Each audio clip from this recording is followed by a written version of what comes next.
Namaste friends. Welcome back to my show Story Time with Prashanti Vaishnavi.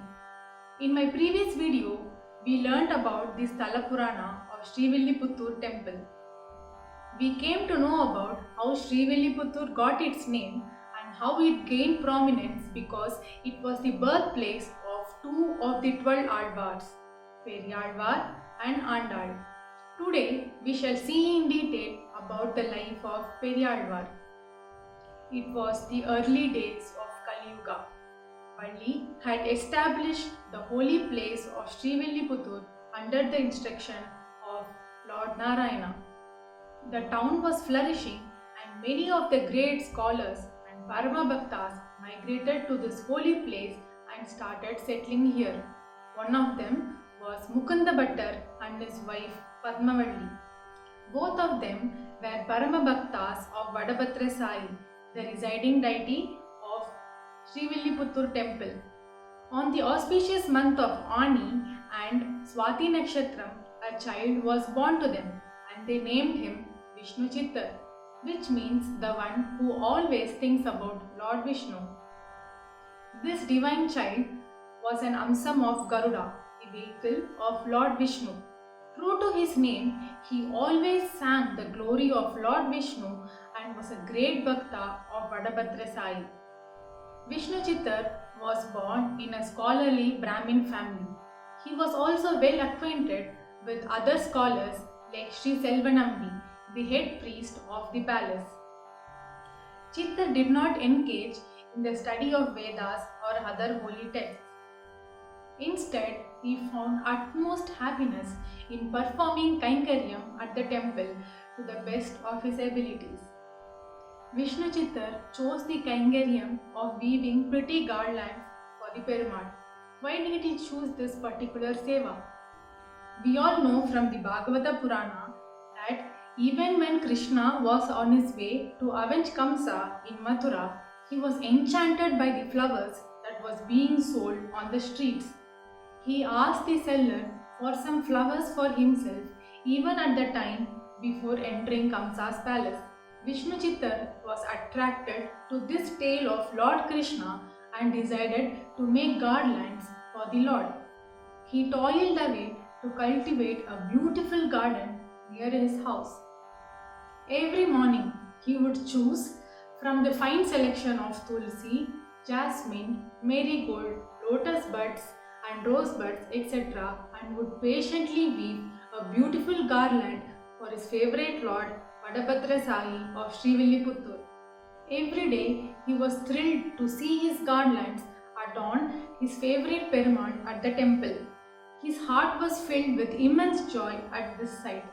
During this period, the kingdom of Madurai was ruled by the Pandya king Sri Vallabhadevaraya. Vallabha was a very efficient ruler who wanted to understand the pulse of his people. To achieve this, he used to walk around the streets of his kingdom in disguise. On one such day, he noticed a Vaishnava saint sitting at the porch of a house with a peaceful countenance. This man had just completed a pilgrimage in the north near Ganga river and was heading south. The king asked for a few words of wisdom from the man. The sadhu replied, "To save for the rainy season, toil for 8 months. To enjoy the night, work hard during the day. To live comfortably when old, work hard in your youth. To secure a good afterlife, earn it in this life." The king was taken aback by the wise man's words. He headed back to the palace in a daze. Vallabha had all the comforts in his life, but was unsure about his afterlife, the Atma and Paramatma. He requested his family priest, Sri Selvanambi, to guide him. Nambi suggested a debate with eminent scholars from different schools of thought. This topic required deep spiritual knowledge and research. The following day, the king made an announcement about the event at his court. He also offered a reward of a big bag of gold coins for the winner. Selvanambi thought of Vishnu Chittar as being capable of telling the ultimate truth. That night, Sri Vadabhadra Sai appeared before Vishnu Chittar in his dream. The Lord asked Chittar to represent him at the debate. Chittar refused as he considered himself unworthy, a mere garland maker who was not well versed with sacred texts. However, Perumal persuaded him to attend the debate without any hesitation. When Chittar woke up in the morning, he was in for a surprise. Sri Selvanambi was standing at his doorstep. He requested Chittar to come to the palace in a palanquin which was waiting outside. Chittar thanked the Perumal for this luxury and proceeded towards the palace.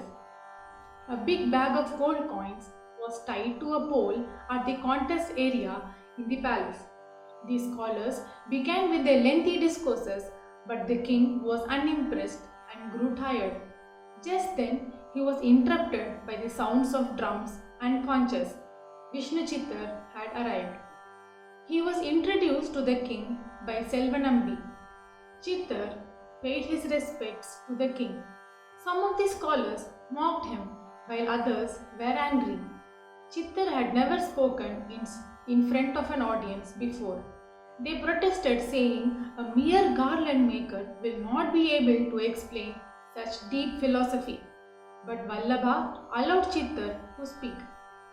As Vishnu Chittar began to speak, a halo descended on him.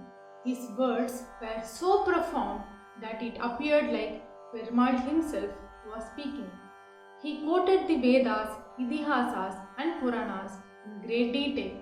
Vishnu Chittar described the qualities of the Supreme Entity, identifying him as none other than Sriman Narayana, that from which the whole universe was created, sustained and will merge into is Narayana, he said. He quoted that complete devotion to Sriman Narayana alone could relieve everybody from misery and from the cycles of death and birth. As Chittar concluded, the king marveled at his speech. The other scholars in the palace were left speechless. The bag of gold coins tied to the pole fell down on its own accord. At once, the scholars folded their palms and accepted defeat. They praised Bhattar for his deep knowledge and devotion. The king declared Vishnu Chittar as the winner of the contest and awarded him the title Bhattar Biran, the ruler of the Bhattars. The king arranged for a grand procession for Bhattar Biran on his elephant. The whole city was decorated and the procession was loud and festive. The air was filled with sounds of drum beats and trumpets while everyone joyfully chanted, "Long live Bhattar Biran." Seeing Bhattar Biran getting royally honored, Perumal desired to come down and grace this occasion. As the procession was out, Bhattar Biran saw Perumal arriving on his Garuda Vimana with Sri Devi and Bhudevi Tayar.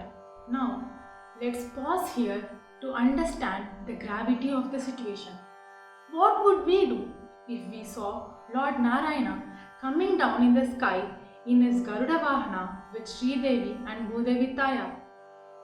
We could ask him to bless us and grant our wishes, or we could prostrate before him, or some may even faint in utter shock. Well, Bhattar Biran was different. His eyes welled up in tears and his heart was filled with motherly affection and anxiety. He thought, "Oh no, what could have prompted my dearest Perumal to step into this undeserving world?" He was worried for the Lord that he may get affected by people's drishti. "Let no harm come to you, my Lord, and may you stay safe and protected always," is what he prayed for. He immediately picked up the bells hung around the elephant's neck and began to sing for his beloved Lord, Pallandu Pallandu. Gurumukhamanaditya praha vedanaseshan narapadi parikliptam sulkamadadu kamaha swasuramavanavandyam ranganadasya sakshat vijagulatilakantam Vishnu Chittam namami. And thus Bhattar went on to recite the 12 pasarams in front of Perumal, which came to be known as Tirupallandu. That's all for today, friends. We shall see about Tirupallandu and Andal in my next video. If you liked the video, kindly hit the like button, share and subscribe. Thank you.